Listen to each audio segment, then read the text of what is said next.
네, 히든글로벌로 이어가 보도록 하겠습니다. 외신 속에 숨겨진 한국 기업들의 이야기 함께 나눠볼 텐데요. 오늘도 모셨습니다. 타키온의 조호진 대표 모셨습니다. 안녕하십니까, 대표님? 예, 안녕하세요. 네, 대표님 오늘은 첫 번째 기업 어디서 가지고 오셨습니까?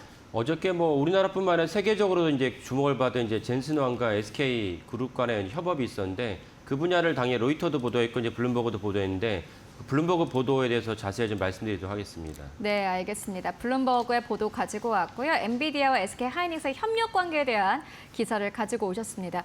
협력 관계에 대해서 조금 하나하나 짚어보도록 하겠습니다. 바로 첫 번째 키워드 열어보도록 하겠습니다. 첫 번째 키워드는 엔비디아와 SK 하이닉스 협력의 핵심은입니다.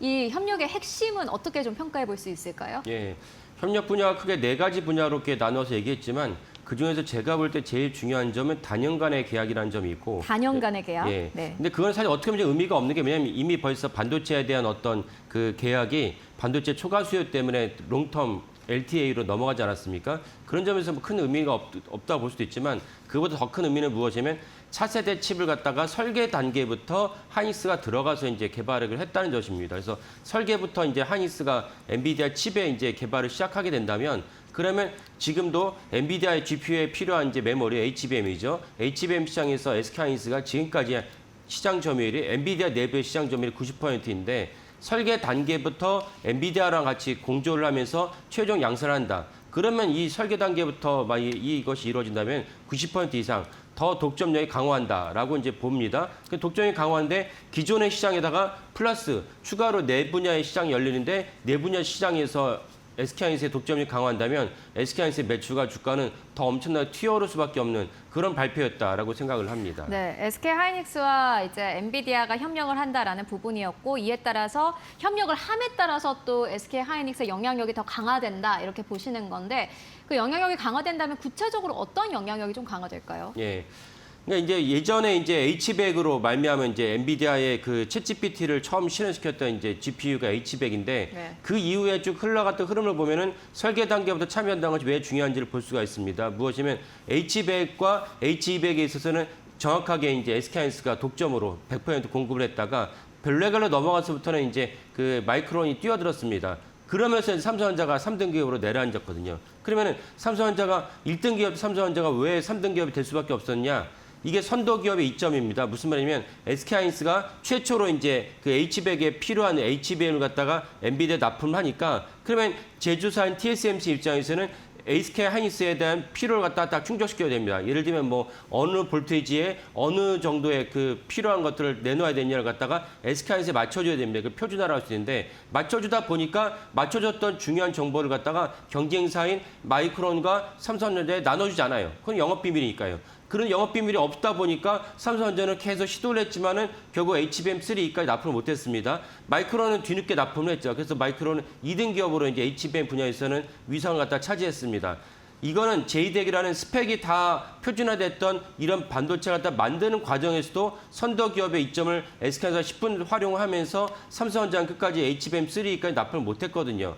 그렇다면 설계, 이건 표준화돼 있지 않은 설계 단계부터 SK하이닉스가 엔비디아 엔지니어랑 같이 협업을 하면서 메모리 반도체를 갖다가 설계를 해서 제조하게 된다. 이러면 사실은 마이크론과 삼성전자가 뛰어들 여지가 없어지지 않나라는 맥락에서 어제 발표는 대단히 중요하다고 볼 수가 있겠습니다. 이게 이제 파트너사가 여러 개가 있는데 사실 이제 엔비디아와 SK 하이닉스의 관계가 이전보다 더 공고해지가 있다 이렇게 보면 될까요? 그렇죠. 공고해지면서 결과적으로는 이제 마이크론과 삼성전자가 추가로 이 시장에 뛰어들 여지가 상당히 줄어들었다라고 보는 것이 타당하겠습니다. 그리고 주가는 좀 기대를 해볼 만할 것 같아요. 그럼요. 그러니까 2022년 11월 30일 어떤 날인지 아마 지금 화면을 보시면 알겠지만 챗GPT가 처음 서비스를 갖다가 시작한 날입니다. 네. 그러고 나서 23년도에는 1분기부터 3분기까지 워낙 메모리 반도체 시장이 안 좋다 보니까 SK하이닉스가 1분기, 3분기까지 누적 영업 적자가 8조였습니다. 근데 4분기에 극적으로 저희도 잘 몰랐죠. 4분기에 이렇게 HBM이 엄청난 돌풍을 일으켰다는 걸 몰랐지만 4분기에 HBM 때문에 SK하이닉스가 처음으로 이제 메모리 3사 중에 처음으로 이제 영업 이익을 냅니다. 이것이 발판을 삼아서 SK하이닉스 삼성전자 주가를 갖다가 계속 50% 이상 아웃퍼폼을 했거든요. 이 이 아웃퍼폼했던 이 이력이 아까 말씀드린 어제 8시 반에 있었던 그 발표를 말미암아서 더 확산되고 공고화될 것이다라고 이제 봅니다. 네, 알겠습니다. 그리고 이제 두 번째 키워드도 바로 열어보도록 하겠습니다. 두 번째 키워드는 중국도 들어올까입니다. 이게 이제 중요한 게 지금 시장에서 가장 걱정을 하고 있는 부분이기도 하고요. 중국에서 만약에 이제 메모리 반도체 더 많이 만들어내면은 이 시장도 가격 좀 하락하는 것이 아니냐라는 우려가 나오고 있어요. 어떻게 보세요? 예, 맞습니다. 만약에 중국이 지금 메모리 반도체 D램 같은 경우 보면 이제 1X, 1Y, 1G로 갔다가 1A로 다시 돌아가는 이 과정에서 중국의 창신 반도체가 야, 우리 1A 할 수 있어 라고 얘기했는데 할 수 있는지는 모르겠습니다. 왜냐하면 해봐야 하는 것이고 제품을 내놔봐야 합니다. 중국의 기업이 워낙 기술력으로 부족하기 때문에 우리나라의 여러 가지 애널리스트나 이제 친중, 중국의 너무 친화적인 교수들 몇몇 분들 보면 중국 기업이 대단한 것처럼 얘기하지만 대단하다면 왜 우리나라 SK하이닉스랑 삼성전자에다가 엄청난 그 불법을 무릅쓰고 그 기술을 빼냈겠습니까? 뭔가 하나를 먼저 개발한다는 것이 그만큼 어렵습니까? 아까 삼성전자가 하이닉스보다 뒤처졌기 때문에 HBM3E까지 납품을 못했다고 말씀드리지 않았습니까? 천하의 삼성전자도 한 번 뒤처지니까 납품할 수 없었어요. 그러니까 중국 기업 말할 것도 없습니다. 그래서 중국 기업은 사실은 실제로 네. 1A, 1B까지 가는지 보자라는 것인데 만약에 간다면 그때는 중국 당국이 엄청난 보조금으로 이제 제품에 대해서 인센티브를 주기 때문에 그러면 시장이 엄청나게 교란이 생기면서 가격이 폭락할 것입니다. 그런 맥락에서 어저께 SK하이닉스가 아까 말씀드린 대로 4개 분야에서 엔비디아랑 같이 협업을 하기로 했는데 이 4개 분야는 설계 단계부터 SK하이닉스가 독점적으로 제품을 갖다 양산하게 됩니다. 그렇다면 삼성과 마이크론도 끼어들 여지가 없다면 중국 기업은 더 끼어들 여지가 없다. 그런 관점에서 D램 시장은 중국 기업이 계속해서 발전한다면 레드오션으로 변하겠지만 SK하이닉스는 레드오션이 아니고 엔비디아와 같이 블루오션을 갖다 향유하게 된다. 이런 맥락에서 어제 발표는 아주 중요했다라고 볼 수 있겠습니다. 저 그 문득 궁금한 게 어제 이제 삼성전자가 SK하이닉스와 엔비디아가 함께하는 모습을 봤을 거 아니에요? 예.